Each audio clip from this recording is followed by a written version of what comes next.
Vamos plantar um coqueiro, gente. Arranca ele com bem raiz, faz uma cova 30 por 30. No fundo dessa cova eu já coloquei aquele baldinho preto feito no vídeo. Eu coloquei já de esterco de gado bem curtido. Aí vem agora com a enxadinha. Aí o segredo aqui, para ele crescer uma planta rápido e pegar, você planta sempre à tardezinha, pode ir baixando. E outra coisa, não plante e acoche. Tem gente que quando muda uma planta, muda uma fruteira, vai e fica acochando o substrato ou o vaso.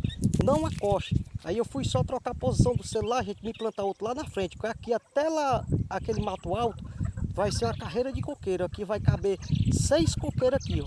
Estou fazendo isso só para ensinar.